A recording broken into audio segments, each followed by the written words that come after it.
Shalom, shalom, shalom. This brother Kwamwala coming at you with another lesson through the Spirit. Before I get into this lesson, I'd love to give all honor and glory to Yahweh, Bahashem Yahweh Shai, Bahashem Rahakwadash. Double honors to the elder apostles at Great Millstone, teaching real well. Kazak Shalom to the hopeful elect. All right, I was watching this world news and it sparked this lesson. We just gonna so I could get right into it. This is Matthew chapter 24, and I started verse 3. It says, "And as he sat upon the Mount of the Olives, the disciples came unto him privately, saying, Tell us, when shall these things be? And what shall be the sign?" You know what? Yeah, I'm going to start at 3. It says, "And what shall be the sign of the coming of the end of the world?" Because back then, the disciples asked him, like, are you going to establish the kingdom to Israel? But they knew that that it had to be an end first, So they was asking what's going to be the signs of when we're going to be able to see the end. What should we look for? All right, let me go to Second Measures.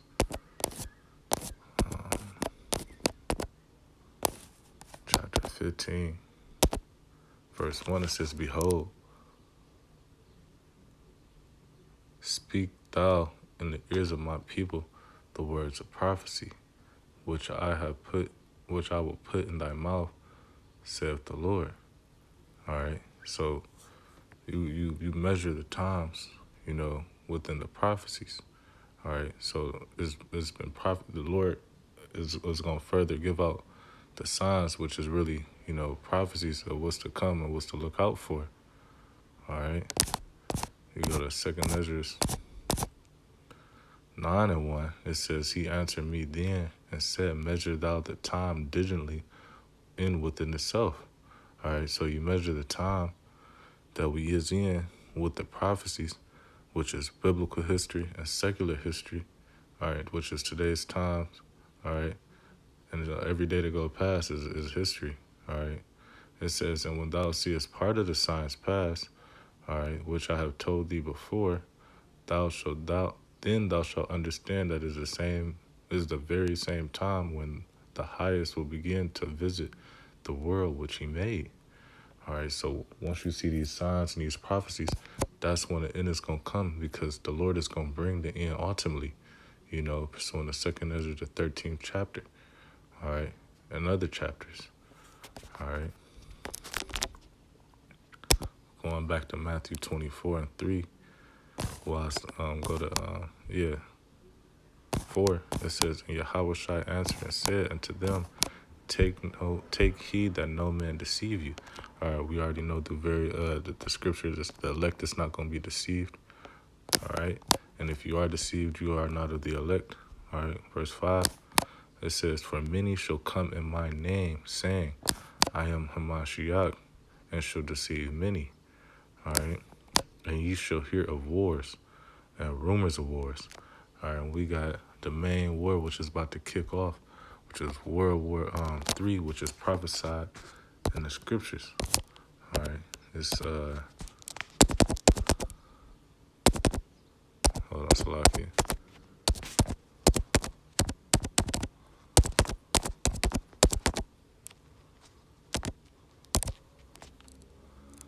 Revelations 11:14. It says, "The second woe is past, which was World War II. And behold, the third woe cometh quickly." All right, and how's that going to come? By the king of the north, all right, against Babylon, which is going to be allies against allies,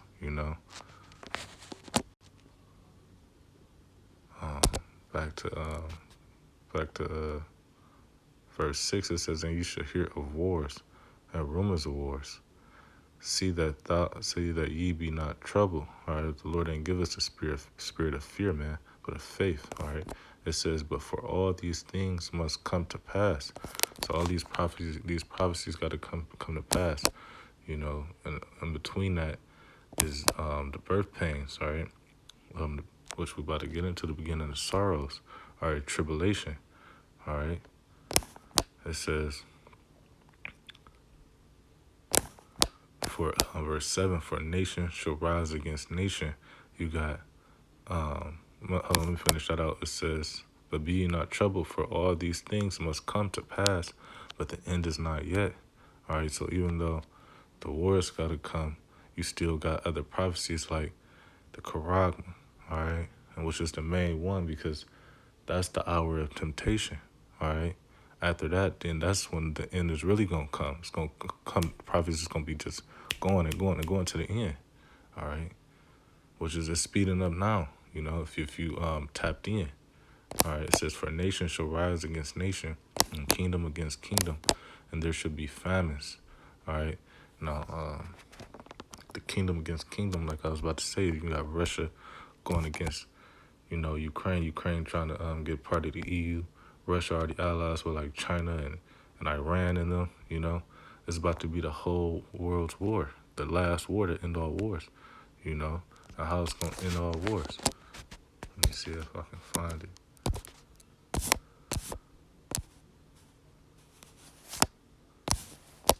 Isaiah chapter 9 and verse 5 is for every battle of the word is with confused noise.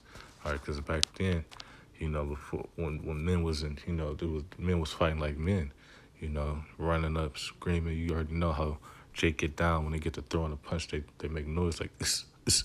But when you got a sword, you swing it with might. So you swing like and then you got people yelling, getting stabbed or whatever, So they screaming too. That's a confused noise. It says, and garments rolled in blood, because it's slaughter going on. But this shall be with burning and fuel of fire, because this man has created, what is that? The atomic, all types of bombs, man. But we got, Russia got the Satan one. That's what that's talking about, man. Going back, it says, for nation shall rise against nation, and kingdom against kingdom. And how is that happening? By what the scriptures say. The Lord mustereth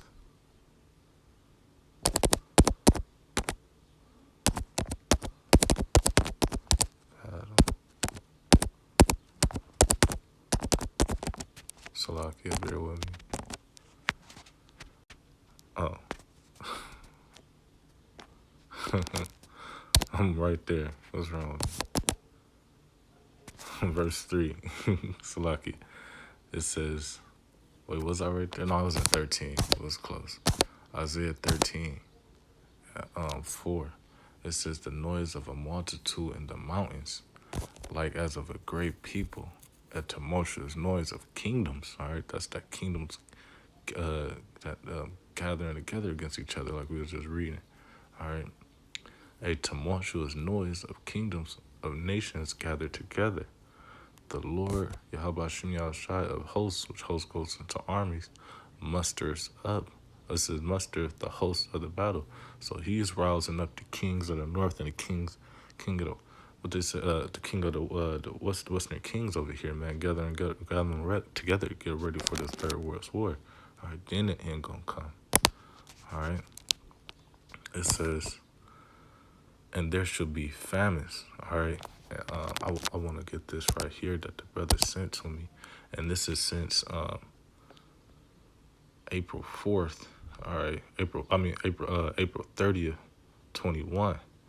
All right, this is a list of food processing plants.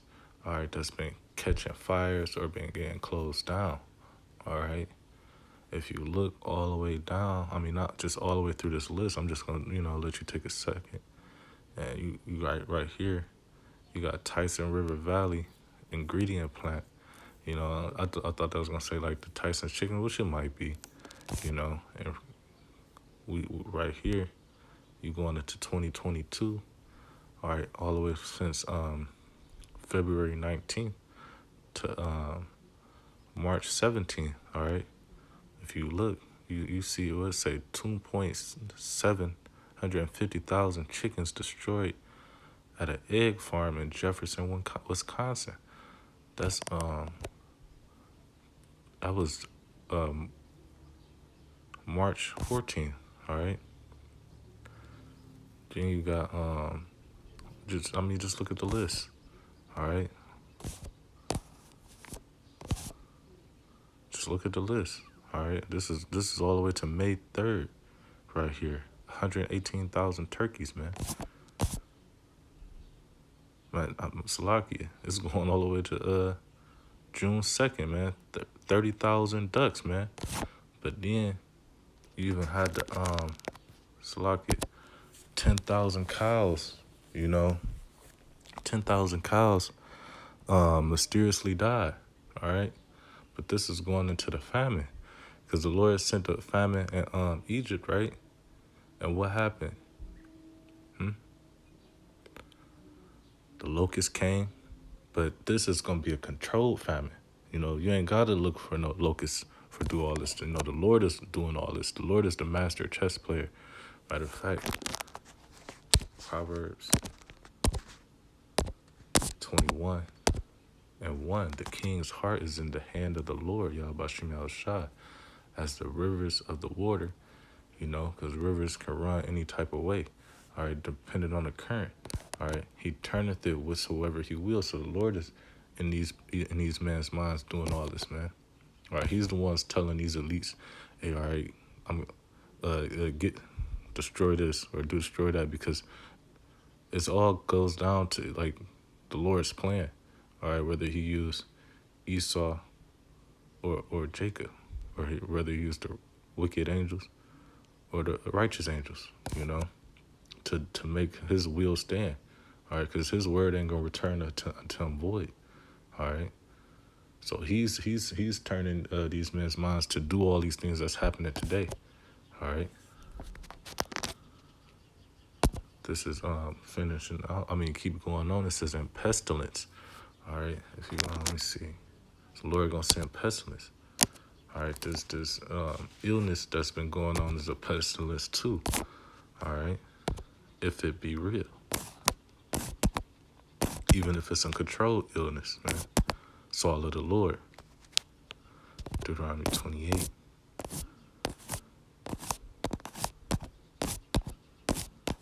And verse 60. Moreover, he will bring upon thee all the diseases of Egypt, which thou was afraid of, and they shall cleave unto thee. So the Lord sent them diseases to Egypt. He's sending the diseases here too, man. This is spiritual Egypt too, man. It says, verse 61, also every sickness and every plague which is not written in the book of this law. So plagues and sicknesses that wasn't even written, the Lord is going to send, Lord can bring new things, man. The Lord scripture says it's going to be newly created beasts coming out of places, man. All right. It says until thou be destroyed. All right. Because the Lord, since the Israelites was walking contrary with the Lord, for 1 Peter 4:17, this judgment got to start with us, with the house of Israel. All right. For us walking contrary, to his word, the Lord is going to walk contrary to us. And how he going to do that? By his righteous indignation. All right. It says, and pestilence, which we just got into, and earthquakes in diverse places. There's been earthquakes, that I've been noticing since the past 3 years, just more and more and more. All right. And that can come from